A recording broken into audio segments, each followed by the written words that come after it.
Hello, everyone. Welcome back to Metal Junk Box. We are here with Eugene from Jinjer. And Eugene, could you tell us where you are, how you doing? Yeah, I'm fine. At home now. Uh, just got back from the gym. It's already quite late here. So feeling good and super happy to see you tonight. Mm, Yeah, yeah, and do a little bit of an interview. yeah. Likewise, we're really excited. It was actually a very funny coincidence because we have recently rebranded to Media Junk Box, and we were offering two Ginger tickets for the London gig all the way in January. So this was like a really fun, alignment of the stars, so to say. So I guess I'll kick us off. I want to know a bit more about this big tour that you guys are about to embark on. So I saw that you're about to start on Halloween. You're going all the way to South Carolina. Um, Yeah. how's that going? How are you prepping? Well, I am in this already kind of, travel mood. A bit anxious. Slowly getting ready, packing things, finishing all the stuff I need to finish before I go. Uh, with years, it's getting more and more complicated and difficult for me just to leave home. Mm, Once I'm on tour, things are easy. I'm used to being on tour, but leaving home is getting harder and harder, to be mm, honest. mm. Yeah, so it always feels like I so much want to stay home, but well, the tour is there. I just need to go. But in general, it's fine. Yeah. Do you enjoy the touring life? We were just Of, speaking earlier. of course, Mm, yeah. Uh, I actually spent over the last 15 years, I spent so much time on tour. mm, Uh, I I think it won't be an exaggeration if I say that I spent most of the time over the last 15 years being on the road. oh wow. So I am so much used to this, and I am also kind of addicted to this because, Mm, well, touring life is different. And once, if in case of me, I spend so much time there, so it's a big part of my life. No mm, matter how I enjoy being at home with my family, music is another, let's say, then dimension of me, mm, and I just cannot go without it anyways. mm. So it's some sort of a balance between, family life and the band and being on the road and just in general music career. Oh yeah, for sure. Like how did you get started into music actually? It's a fun story. I started quite late, and I am from just, a very, very average labor class family. So I don't have any musical background. Neither of my parents have any musical background actually, and music didn't even play much in at home at my parents' home. Mm, And For some reason, I got into music quite early. I don't know why. Because of friends, I had elder fellas and friends mhm, who supplied me with records, mm, and I was just a listener for all my childhood, for most of my teenage. And when I was 18 years old, I made some new friends who were in the band. And of course, I enjoy just being at rehearsals because I already was a big metal fan. mhm, So, and they played metal, and at some point, I just thought like, why not to try and play something? And I thought that the bass guitar gonna be the easiest because it has only four strings. mhm. So Yeah. I was wrong. uh, Neither of an instrument is easy. Each one has its own peculiarity and, let's say, some difficulties. Mm, And this is how it started. I just went. I actually did some sort of a summer job, but it wasn't in summer. It was in winter. In between, I was already at university, and in between mhm, semesters, we had mhm, this winter holidays, months actually, and I had an opportunity to go to a different city and work at a construction area. Mm. And I did go, made some money, and I bought my first bass guitar for that money. Oh, wow. So, and this is how it started. What bass was it? It was an old Soviet-made bass guitar, and Mm. everybody coming from this part of the world knows what it is. It is called Ural, and it's horrible. It's a horrible instrument, but a lot of good musicians from, again, Eastern Europe actually started their career Mm-hmm. with that kind of instruments. Mm-hmm. So the bass really sucked, but this is how I started. Mm-hmm. Yeah. And then when you started, did you feel like there was a musical community that you were joining in as a new musician, or did Yeah, you of feel, course, of yeah? course. Like I told you, basically, I did it just because I had friends in the community, and Mm-hmm. I wanted to be more involved into it. As Mm-hmm. all teenagers are, teenagers tend to be a part of something. Mm-hmm. Yeah. And so was I. Mm-hmm. I merged with, the community, made more friends, and, I actually made my own band.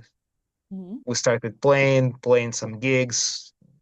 So it's a very trivial story, to be honest. I think everyone starts this way. So Mm-hmm. it's just either their parents or they themselves made some money, bought a guitar, made band with friends, Mm-hmm. yeah, found some place to rehearse in. Yeah, this Mm-hmm. is how we all did. Yeah. Everybody starts from a place like that, and then it, Yeah, it a garage. always, yeah, and it always comes down though to also the chance of meeting the right people, because I guess by the time Jinjer was an entity, and the this new sound that you were creating together was coming together, like it must have been a very different feeling. Jinjer happened to me very, very much later, I would say, Mm, because I was 18. It was 2003, if I'm not mistaken. No, actually, five. mm, So 2005, this is when I started playing, had my own band, and I only joined Ginger in 2011, mm, early 2000. I made them. I actually met them, and we became friends in 2010. mm, I used to play in a different band. We just shared some gigs, stages, had some fun backstage, some parties, and they were from a different city. mm, The the place we come from, Donbass, it is an agglomeration of cities. It's mm, very dense, densely populated. mm, So just so that you know, Donetsk used to have slightly more than a million people population. mm. Oh And wow, I crazy. was from a city called Makeivka, which is actually next to it, and there is no border. It's like they Mm, merged together two cities. yeah. Makeivka itself had 500,000, Wow. and the city where Ginger originally comes from, it's Gorlovka, and it is just 30 or 40 kilometers away from Donetsk and Makeivka. So Mm, it's basically nothing. Just, mm-hmm. yeah, a very short drive. And Yeah. Gorlovka is two used to be 270,000. Mm-hmm. Those are the biggest cities next to each other, and Mm-hmm. plus some smaller ones. There was so many people, and Mm-hmm. that's why there was some sort of an underground scene too. Mm-hmm. Yeah, very different from everything in the Western world, Europe, UK, America, because we everything connected with heavy music was very underground. Mm-hmm. It's common for all post-Soviet countries. Very underground. We didn't have infrastructure, venues to play. It is Mm-hmm. very different from, Western world. But it still it was still on, so it worked. Mm-hmm. There were bands, there were some places to play. Gigs were not so common, maybe a couple of gigs every 2, 3 months Mm-hmm. for the entire area, which is not a lot. Mm-hmm. And this is how eventually I met Jinjer. We played some gigs again. Hmm. We were friends. And in 2011, they needed a new bass guitarist, and I was just Hmm. there. Yeah. So this is how it happened. Wow. Yeah. And especially considering this was, just a couple of years of into your bass playing journey and now listening to the kind of stuff that you play on Ginger albums, that's just incredible to hear the evolution and the growth and everything in there. It's really cool. It's well, it's the big part of it is a dedication. Just Hmm. uh, we uh, we all were kind of more or less same level musicians when I joined the band. Yeah, Hmm. some are more talented, some are just very hard working, as I am. I'm not. I do not consider myself to be a talented musician. Everything I play is just a matter of hours of Hmm. practice. And our first records, now we kind of play something sophisticated, sometimes technically complicated, and it's a mix of genres. But our first record, the EP we released back in 2011, I think, or 12, Hmm. Inhale, Do Not Breathe, it wasn't so much technically complicated. And that's why, with years, we just evolved as musicians. Hmm. And that's why the music evolved with us. Yeah. Yeah. As it would come.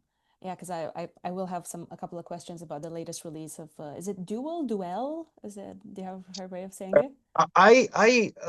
From what Tatiana told me, she was really into the 19th century while writing lyrics and finding Hmm. the concept for the album. And I guess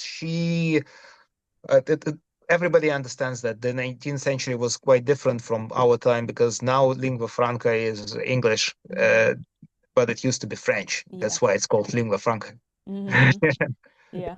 And all at that time, all the nobility across Europe spoke actually French, Hmm. and that's why a lot of the literature, any art, it's greatly influenced by either just France because it was made in France, or Hmm. French culture indirectly, anyways. Hmm. And I guess Tatiana tried to mimic the French way of pronouncing this word. Hmm. And even though there is no stress in French, but it's pronounced with the stress on E. Hmm. I think it's Duél then. Hmm. Uh, but it's up to you to choose the way you pronounce it, Hmm. even though there is some kind of a short backstory behind the Hmm. title. But that actually explains a lot about some of the lyrics because there was obviously a lot of talk of aristocracy, a lot of talk of bourgeoisie, and it felt like an interesting choice given the larger themes of the album. So I guess that really explains where it comes from. Yeah, yeah. We must admit that it's impossible to study, if I can use this word, the culture of the 19th century separated from all the other elements of the society itself, economy, all the trends, ideological trends or philosophical trends, which were around the same time. Hmm. And all of that, it had a great impact on the culture. So it must be studied altogether combined. Hmm. Do you think of yourself as someone who's really into history, or is this more Tatiana's interest? I think I am more into history. She's more Hmm. into culture. Ah, I see. Hmm. And do you have a specific era that you like most, or period of history? I do not consider myself, a very educated historian. I believe that my knowledge of history is just uh, decent Mm. for, you know, for an average person. It's not too much, but it's enough. Mm-hmm. I keep saying that I just studied well. I did well at school. Mm. And basically, the school program, the material which they give to you in terms of history, that's enough to be Mhm. a well-rounded person on Mhm. average. Just to understand the trends, how it happened, when it happened, and why it happened, and that's enough.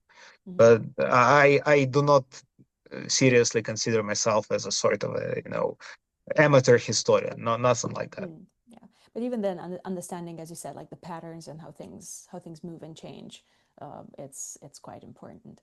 It is very important, and when modern people, I keep hearing this very often, when people just say that history is nonsense and nobody needs it. It's very wrong, because once you know history, you understand what might happen in the future, because everything happening throughout the history, it's just a spin. It keeps spinning and keeps returning and repeating itself. Yeah, Yeah, yeah. Sadly, we're seeing that on far too many fronts today. Like nothing the new. repetition, nothing new. It's nothing new under the sun. Yeah. Yeah. Well, it is what it is. I guess since we're on this topic, I guess I'll ask a bit more about Duél. It's your latest release. It came out this year. Could you tell me a bit more about where did you start with it? How did you start building ideas for it? Ideas, concepts? Yeah, to be honest, it's the like I said this in the previous interviews, but it yeah, I'm not tired of repeating myself. It's the most well thought album we ever had, Mm, because we had actually a very long time to make it. mm, Vlad started writing songs for this record even before Wallflowers was released. I guess he had a song before mm-hmm. Wallflowers was Wow. released. So immediately after that album was out, we somehow started working on demos for Duel Mm-hmm. and or Duel. Yeah, and I remember I recorded the first bass arrangements for Someone's Daughter, and it was, I guess, the first song we had Mm-hmm. for Duel. Yeah, I recorded the bass for the demo back in 2022, Wow. so 3 years ago. And then we made demos for all the songs. Uh, Especially on my side, I changed arrangements quite often. There were a couple of songs, including Someone's Daughter, because I had the most time for it. Mm-hmm. I changed bass lines a couple of times. There's different approaches, so that's why I'm saying this is the most well thought album. And on top of everything, for the first time ever, we actually had vocals recorded for the pre-production. Before Mm-hmm. we went to the studio to make the final record, we already knew how the songs would sound, actually, Mm. because everything else we did before, we never knew what the vocals would be, and we only got to know it for the first time when Tatiana entered the booth Oh to wow. record, to Mm-hmm. record her voice. And in many ways, everything she recorded before Duel was improvisation. Mm-hmm. A very good example is Captain Clock song from King of Everything. The final part of that song, uh, it's actually the first take she made, Wow. Mm-hmm. improvising. Well, Mm-hmm. and it happened a couple of times. Mm-hmm. But again, the most important thing is that we never knew what it would be, and this time it was different. She came before the final recording. We made pre-production with for vocals. We had a month, at least a couple of months actually, to listen to it, make Mm-hmm. some changes. We had a chance to make some changes, and then we just recorded it. Mm-hmm. Yeah, I mean that must almost does it change dramatically how you approach writing the song if you know the how the vocal part is going to sound like? Uh, the only changes we made after the vocals were recorded for the pre-production is just how many times we repeat this and that part Okay. Mm-hmm. to make the lyrics fit and make it logical, Mm-hmm. reasonable. So that's the only changes we made. We no. Actually, we also just cut some pieces off. Mm-hmm. Yeah. But as far as I remember, we didn't add Mm-hmm. anything new. Just the number of riffs, Mm-hmm. how many times we played. That's Yeah. it. Mm-hmm. Yeah, but it's a big difference actually, because this time, if Tatiana feels like it's enough for the verse or this or that part with vocals, then we just cut it short instead Mm-hmm. of just making no changes like it was before. Yeah. So I think it worked for the better. Mm. Yeah.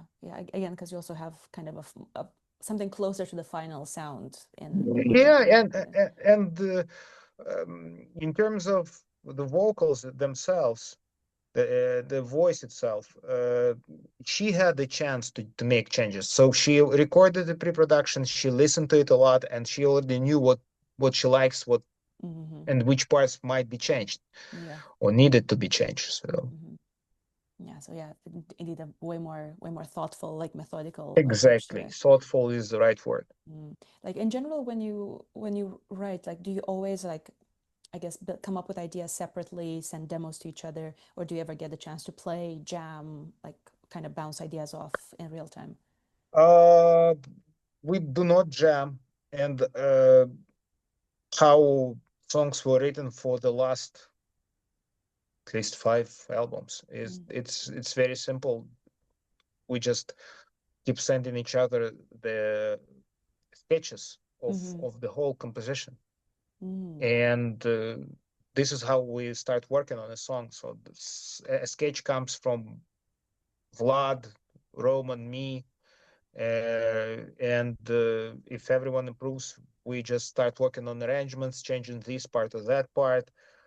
Sometimes, uh, like for example, Green Serpent song from Duél. Mm-hmm. I originally had it very different, and I sent it to the guys, and Vlad took it and changed it at least like 50 or more percent. Mm-hmm. He took the chorus for the song, but almost no changes. But he also changed the riff for the verse, for the first verse, added a lot of riffs himself, the breakdown, and then I added the final bass part at the end to complement the culmination, the final part. And this is how it works. So it was like a Mm-hmm. mutual work together. Yeah. I love that you mentioned that because both Someone's Daughter and Green Serpent are like my favorite of the album. Like especially Green Serpent, I really loved the bass part. It also comes really Thanks a lot. clean. It comes really cleanly through the mix, so it was like very easy to kind of latch onto it at the beginning. And I guess with Someone's Daughter, like obviously the lyrics of it are really powerful. They come out very cleanly through. How do you guys engage with like the thematic, like the lyrics of the song when you're writing your parts? Is it something that you're thinking about, like what the song is going to, like what's the meaning that's going to be assigned? It's an interesting question. To be honest, vocals and lyrics come after music, but Mm-hmm. uh, the music itself, over the years, we just, like I said, we were evolving as musicians, and of course, we started to be more and more thoughtful about our music. Mm-hmm. And our approach is that the music itself, by notes, tells a story. It's Mm-hmm. not, to be honest, our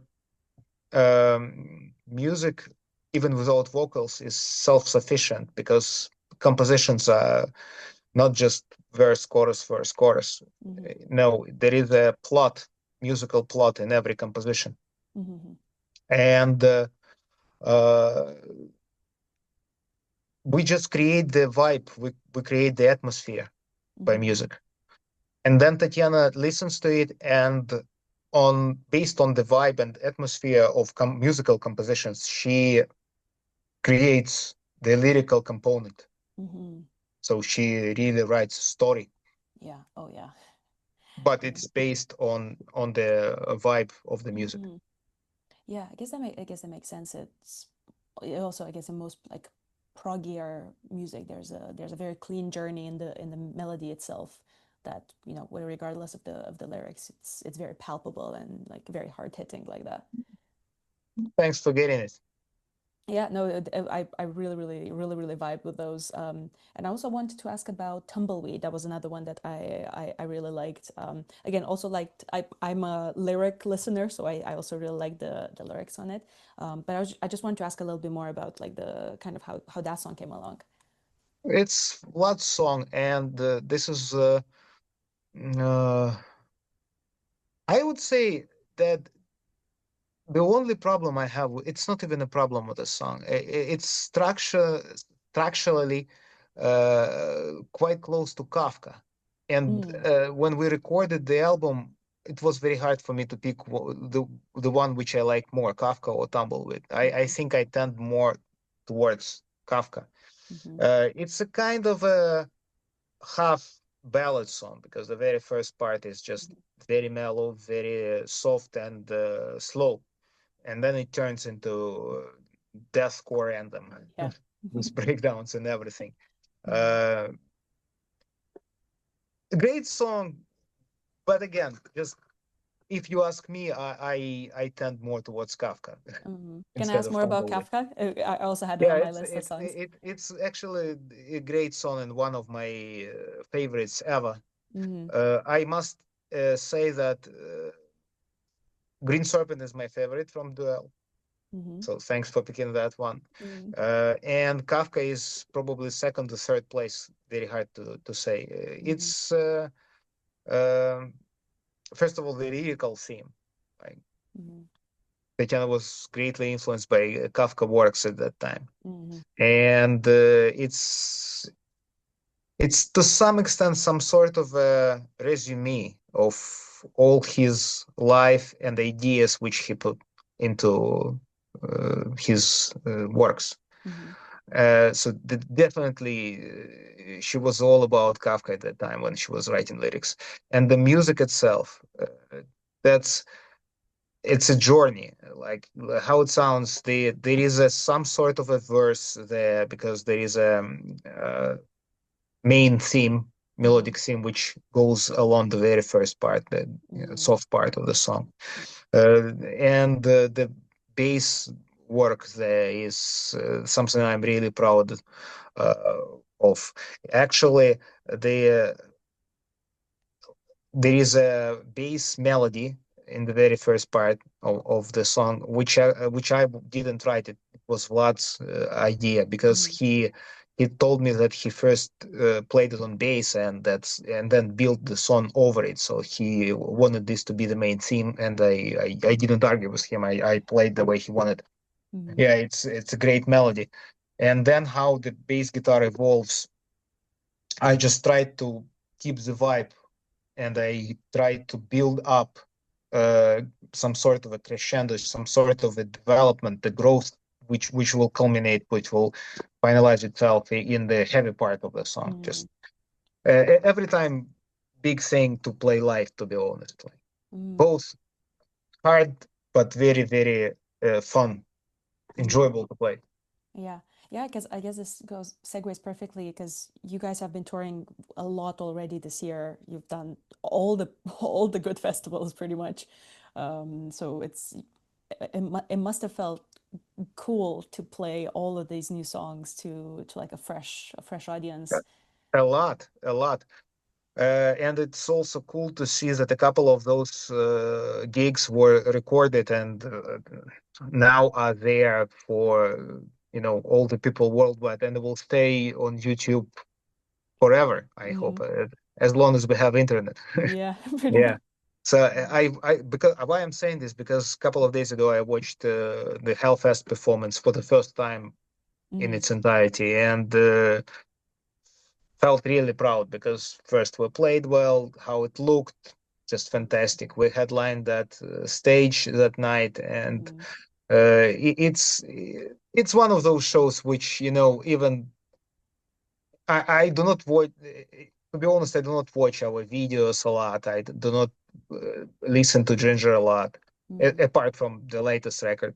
It's always there on the playlist because you have to know the material very well to play it live, so it should be always there on the playlist.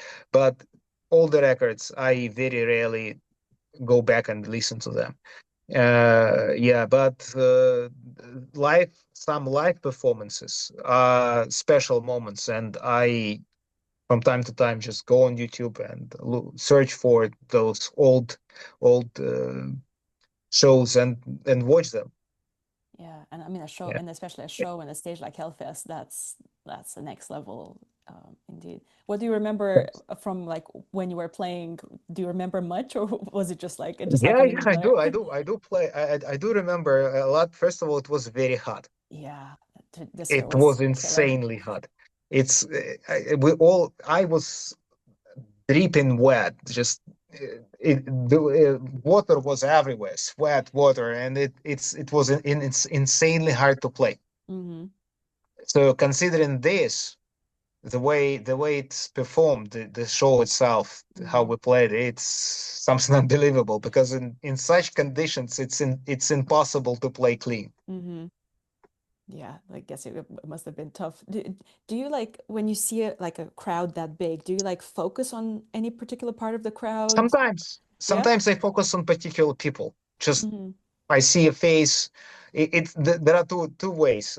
Either people really enjoy it and show it with just everything possible, or sometimes there are people who just stand there still as piece of a stone, and that is also a person to watch, Yeah. because Hmm. I always look for eye contact with such a person, and then I just try to provoke them. Hmm. Come on, doesn't it move you? Just start nodding, man. I totally get you. I'm a headbanger myself, and so whenever I'm in front row, I feel like I'm just having a great time. And if there's people who are not doing it, I'm like, how can you not move? Yeah, but there are always a couple of people here and there just who just stand still as piece of stone. Hmm. Yeah, and Yeah. it always makes me, you know, uh, it's just funny Hmm. to watch them, and see how they react, and trying to provoke them, and Hmm. eventually if I make them move, then it's a big win. Like, yes, challenge success. challenge done, success. Yeah, That's so cool. And I've also I was checking, and you guys played New Zealand yeah, we quite did. recently. How was that? It's all the Yes, way very outside of. beautiful. Mm, It's a wonderful place. Well, when you see this in movies like Lord of the Rings, hmm. you see how beautiful it is, but it's not the same as seeing it with your own eyes. For sure. It's fantastic nature, wonderful people.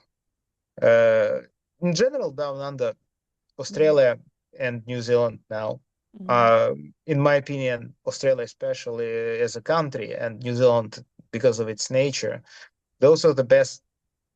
This is the best place down under, the best place on Earth. But for it being so far away, I would probably consider moving there, because Hmm. in Australia everything is great. Yeah. Everything just works down there. Yeah, New Zealand as well. I visited some years back, and I also thought I'll move, but same problem. It's so far away. They are super cool. Hmm. I unfortunately didn't have much time there, but what I noticed is that they are slightly tougher, like Mm. maybe more, not aggressive, but tough is a good word. Even though Australians are kind of crazy guys, especially in bars. When I got to know that they closed, we once played a festival there, Good Things Festival, Hmm. and I got to know that they closed the bars right before the festival is over, Hmm. not to let people go to these bars Hmm. and eventually make fights there. Oh my gosh. Yeah, so that's Hmm. a kind of a problem. But at the same time, we once were going to a beach by Uber, and I asked the driver, like, are there any areas in Sydney where it's probably not a good idea to go? And he just started laughing at me. Because he told me, what problems might you have? Hmm. Like fighting a kangaroo or what?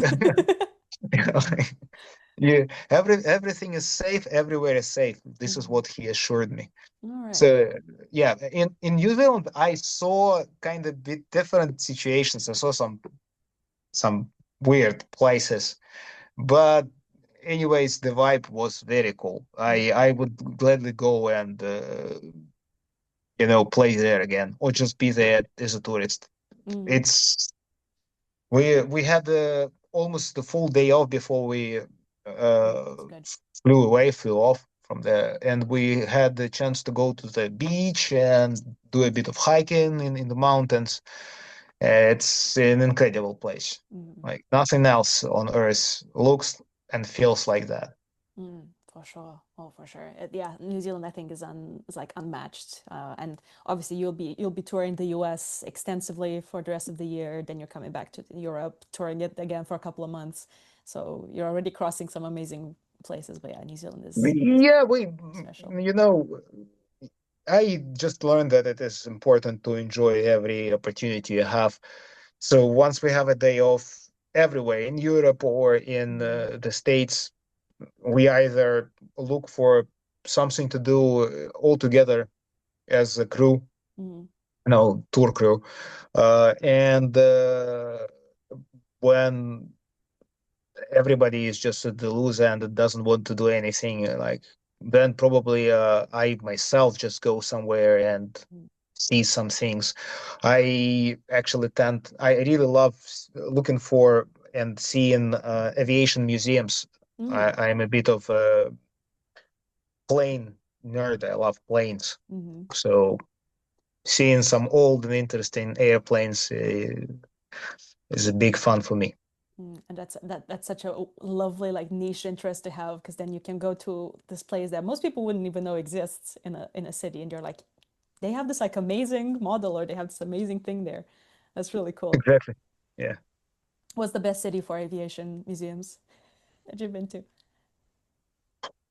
It's hard to pick one. Every museum is different from one another. We were, I don't remember the name. Nashville, not Nashville. In the States last time Mm-hmm. in the summer. I have photos on Instagram from there. I don't remember the Mm. city now. It's not even in the city. It's like 40 kilometers away from there. Yeah, And I typical remember that America. getting out of the city by Uber to the museum was easy. Getting from the museum to the city was impossible. Yeah. Yes, So far. just impossible. Mm. Yeah, and well, uh, why every museum is different and special in its own way, because most of them have at least something, at least one plane which is only there or Mm. very rare to see anywhere else. A good example is there is a museum here in the city I live in, Burgas, Bulgaria. Mm-hmm. Uh, we have our own aviation museum next to the airport, and a couple of planes there just first of all in a very good condition, or you don't really see an old Tu-154 airliner open for the public to go inside and check everything inside, and Mm. it's quite a big plane, Yeah. especially for that time. Mm-hmm. So like what I'm saying, I can find something interesting almost everywhere. Mm-hmm. That's really cool. That's really cool, especially with free days. You get to enjoy it, and you'll hopefully on this upcoming tour you'll get plenty of opportunities to see some new stuff. Just being conscious of time, I guess I'll start wrapping it up. Again, talking about tour. You'll be playing new songs, old songs for the crowd. Is there a particular song or theme that you hope will like connect with your audience? Do you think about that, like the song connection to the people who listen to it, or are just there, gonna go do a good job, have a great time? Now, what's going through your mind when you perform? It's an interesting question. I first of all play for myself, Mm-hmm. and it's more important for me how I enjoy playing here and right now. Mm-hmm. And of course, it's good to see, how well people connect and react. But to be honest, if I played something well, that's already enough for me. Mm-hmm. So I enjoy we. It's important to remember that now we speak English, and in English we use the same verb, play, Mm-hmm. for music and Yes. for everything else Mm-hmm. which you enjoy doing. So you play games, you play toys, Mm-hmm. yeah. So yeah, and you play music, Mm-hmm. and the main thing behind it is that it's fun Mm-hmm. And that's the main thing when I play. So I enjoy it. Yeah. That's already cool. Yeah, Hmm. and everything else is supplementary. But Hmm. of course, it's cool to see when people just really get the vibe. And what I notice is that once I enjoy it, they also enjoy it. Hmm. Because if I enjoy it, then it's being performed well. Yeah. And well-performed music at a certain level of volume make people move. In a Simple Brownian physics. motion. Yeah. Everybody gets to have a great time.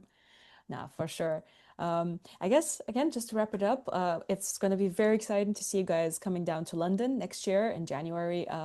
As mentioned at the start of it, we have a giveaway. We're giving away 2 Jinjer tickets. So before the people who are following and watching this, they can check out our Instagram. And yeah, it's going to be so exciting for London to see you guys again. Like the obviously the heavy metal community here is huge. People always show up for gigs, and you're playing Go to Kentish Town, also a great venue. So you'll definitely get some good mosh pitting. I am so much looking forward to this. Since the first time we played in London, it's always cool. I don't remember a single bad show there. Mm, that's And good. I'm I happy. I love London as a city. Great place. As a Mm, bit of a history nerd, there is always to see something there, mm, and it feels different. One of those capitals of the world. mm, Looking forward to this gig and just in general looking forward to the whole tour, especially shows in the UK because we haven't played our headline show so long in Europe and the UK. So that's gonna be different. That's gonna be very special. That's gonna be super fun, I hope. for sure. I mean, people here love gigging and seeing people, and they'll definitely be very hungry to see you guys live again. So I'm holding out hope for a great sequence for you guys. Thanks a lot and see you there. Yeah, definitely. We'll see you there. And again, thank you so much for this interview. I really appreciate your time. You're welcome. We'll leave it here.